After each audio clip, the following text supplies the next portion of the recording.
I spit on your grave. वैसे तो इस मूवी का नाम ही काफ़ी है ये बताने के लिए कि ये मूवी कितनी ज़्यादा खतरनाक है।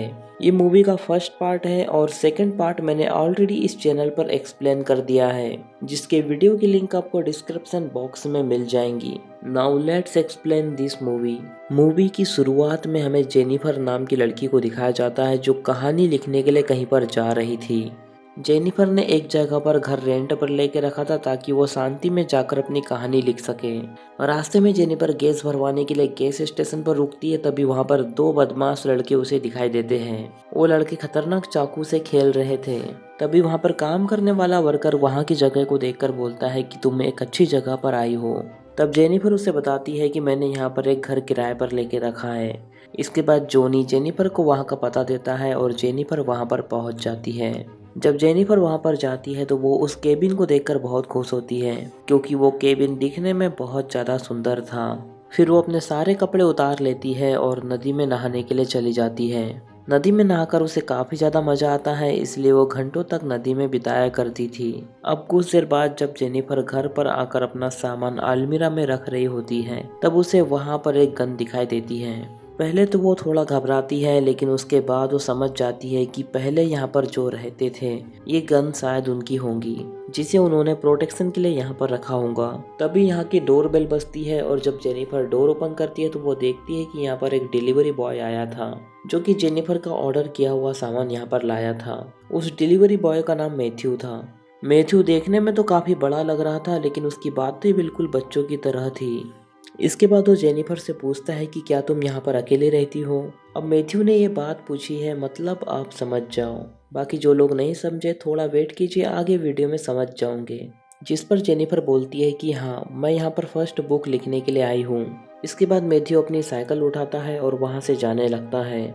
यहाँ से जाते हुए मैथ्यू जेनिफर को बाय बोलने लगता है, जिसके रिस्पॉन्स में जेनिफर भी उसे बाय बोल देती है और इसी के साथ जेनिफर मैथ्यू की दोस्त बन जाती है। इसके बाद मैथ्यू वापस आता है और उन्हीं दोस्तों से मिलता है जो गैस स्टेशन पर चाकू से खेल रहे थे। इनका नाम एंडली और स्टैनली होता है। तब मैथ्यू उन्हें बोलता है कि मैं कुछ सामान लेकर जेनिफर के पास गया था। साथ ही मैथ्यू उन्हें बताता है कि मैंने उसका पूरा शरीर देखा है और मैं उसे हर हालत में पाना चाहता हूँ। इसके बाद शाम हो जाती है और चारों लोग फिशिंग करने लगते हैं। फिशिंग करते हुए चारों लोग लड़कियों की बातें ही कर रहे होते हैं। मैथ्यू झाड़ियों के पीछे जाकर मास्टरबेट करने लगता है, जिस कारण से उसके सारे दोस्त उसका मजाक उड़ा रहे थे, क्योंकि वो अभी तक वर्जन था। तब मैथ्यू उन्हें बोलता है कि मुझे जेनिफर बहुत पसंद है।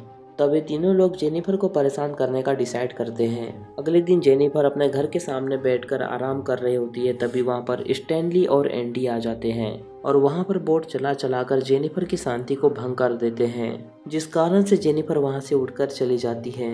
इसके बाद जब जेनिफर बेडरूम में रहकर अपनी किताब लिख रही होती है, तब वही लड़के वहां पर आकर जेनिफर को परेशान करने लगते हैं। फिर जेनिफर बाहर देखने के लिए जाती है, लेकिन उसे वहां पर कोई भी दिखाई नहीं देता।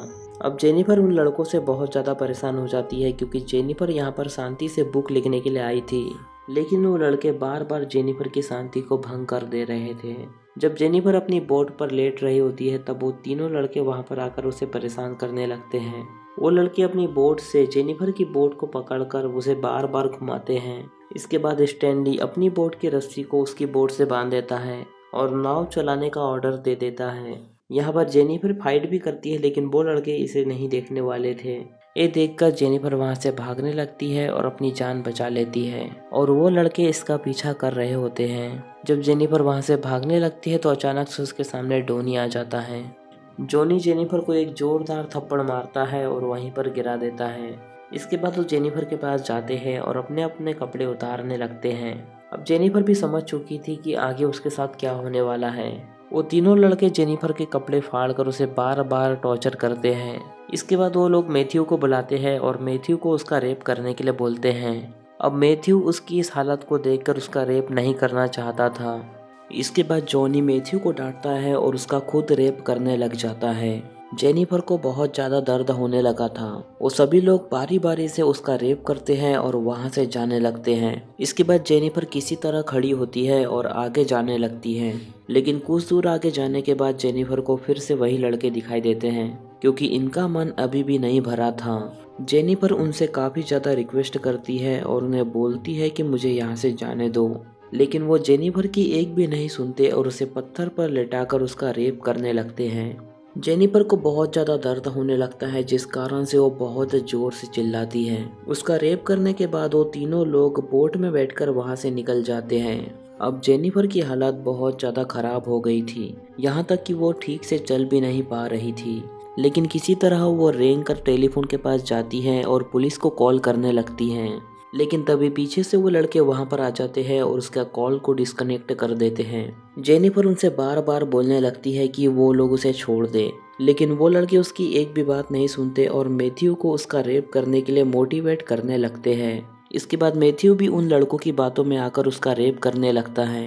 रेप करते टाइम जब मैथ्यू जेनिफर की आंखों में देखता है तो उसे बहुत ज़्यादा गिल्टी महसूस होता है, जिससे वो रुक जाता है और अपने कपड़े पहन लेता है। इन हरकतों के बाद मैथ्यू का उसके दोस्त बहुत ज़्यादा मजाक उड़ाते हैं। इसके बाद स्टैनली उसका रेप करने के लिए आता है और जब जेनिफर उसे मना करने लगती है तो उसे बहुत ज़्यादा गुस्सा आता है, जिस कारण से वो गुस्से में बियर की बोतल अंदर घुसा देता है और अंदर ही बियर की बोतल फोड़ देता है। इसके बाद जेनिफर को बहुत ज़्यादा दर्द होने लगा था और दर्द के कारण जेनिफर वहीं पर बेहोश हो जाती है। ये सब देखने के बाद ये सभी लड़के बहुत ज़्यादा डर जाते हैं और वहाँ से भागने लगते हैं। लेकिन भागते हुए जोनी सबको बोलता है कि अगर हमने जेनिफर को जिंदा छोड़ा तो वो पुलिस को सब कुछ बता देंगी और हम सभी लोग जेल में चले जाएंगे। इसके बाद ये सभी लोग जेनिफर को मारने का डिसाइड करते हैं और जोनी इस काम के लिए मैथ्यू को चुनता है। जोनी मैथ्यू को चाकू देकर बोलता है कि ये चाकू तुम्हें जेनिफर के छाती में घुसाना होगा और जेनिफर को मारकर वापस आना होगा। हालांकि मैथ्यू जेनिफर की जान लेने से मना करता है, लेकिन जोनी फिर भी उसे फोर्स करके भेज देता है। जब मैथ्यू जेनिफर के घर पर आता है तो जेनिफर की इस हालत को देखकर उसे बहुत ज़्यादा तरस आता है। मैथ्यू वहाँ पर जेनिफर को मारने की कोशिश करता है, लेकिन वो किसी की जान नहीं लेना चाहता था, इसलिए वो जेनिफर के मुंह पर लगा हुआ खून चाकू पर लगा लेता है ताकि उसके दोस्तों को लगे कि उसने जेनिफर की जान ले ली है। वो जेनिफर को वहीं पर जिंदा छोड़कर वापस आ जाता है और अपने दोस्तों को बताता है कि मैंने जेनिफर को जान से मार दिया है। दूसरी तरफ जब जेनिफर को होश आता है तो वो किसी तरह अपने आप को संभालती है और मेडिसिन खाकर किसी तरह अपने घावों को भरती है। अब जेनिफर काफ़ी ज़्यादा सदमे में थी और वो उन सभी लोगों से बदला लेना चाहती थी। अब 2 हफ्ते बीत जाते हैं और जेनिफर पूरी तरह से स्वस्थ हो चुकी थी।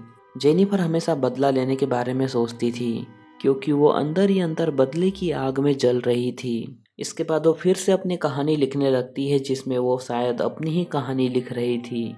दूसरी तरफ एक रेस्टोरेंट में हम उन सभी दोस्तों को देखते हैं।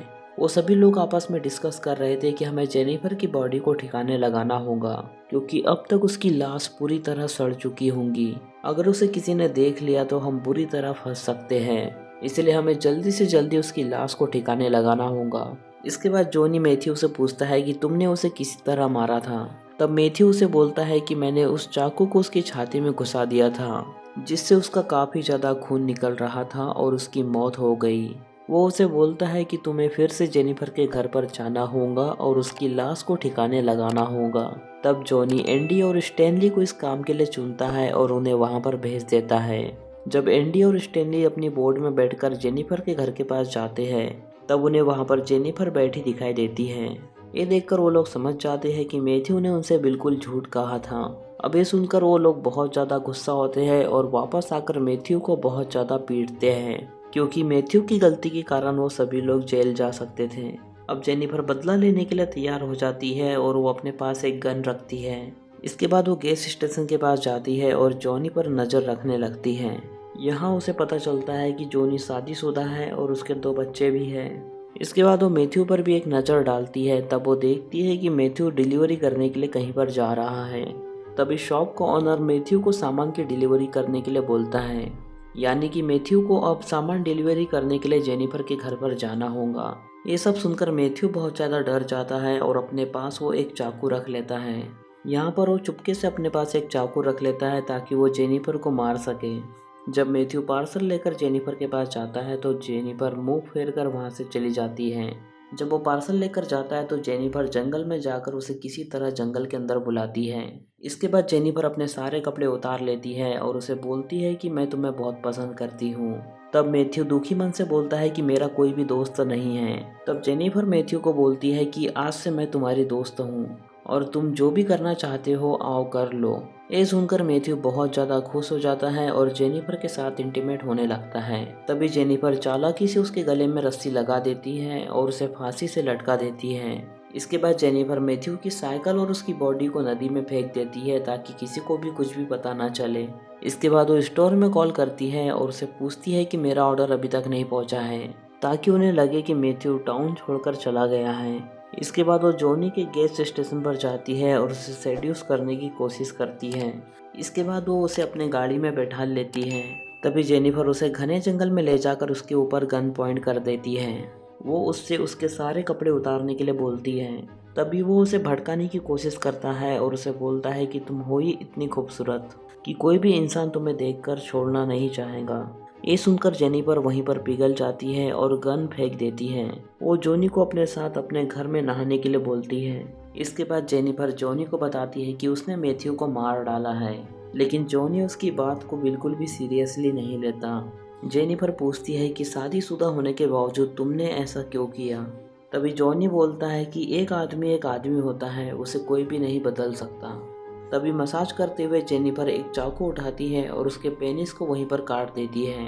तभी जेनिफर बाथरूम के गेट को लॉक करती है और बाहर जाकर खाना ढूंढने लगती है। अब कुछ देर बाद ज़्यादा ब्लड लॉस होने की वजह से जॉनी भी मारा जाता है। इधर एंडी और स्टैनली अपने दोस्तों को मरा हुआ देखकर काफ़ी ज़्यादा दुख होता है और उन्हें जेनिफर पर शक होने लगता है।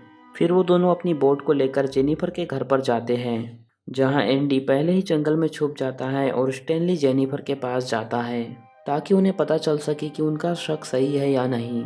अब जेनिफर स्टैनली को देखती है तो उसकी बोट में आकर उसे किस करने लगती है, लेकिन तभी वो उसे धक्का देकर पानी में गिरा देती है और उसकी बोट को स्टार्ट करके उसी के ऊपर चलाने की कोशिश करती है। ये देखकर एंडी बहुत ज़्यादा घबरा जाता है और अपने दोस्तों की जान बचाने के लिए पानी में कूद जाता है। एंडी के पास एक हथियार होता है जो जेनिफर उसे छीन लेती है और उसी हथियार से एंडी को बहुत बुरी तरह मार देती है।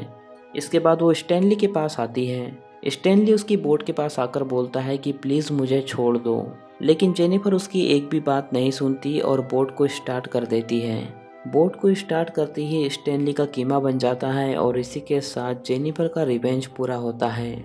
इसके बाद जेनिफर उस बोट को लेकर नदी से दूर चली जाती है और इसी के साथ ये मूवी यहीं पर ख़त्म हो जाती है। तो दोस्तों, अगर आपको इस मूवी के एक्सप्लेनेशन पसंद आई हो तो इस वीडियो को लाइक और चैनल को सब्सक्राइब कर दीजिए। बाकी मैं मिलूँगा आपसे नई वीडियो में, तब तक के लिए love you, take care, bye bye.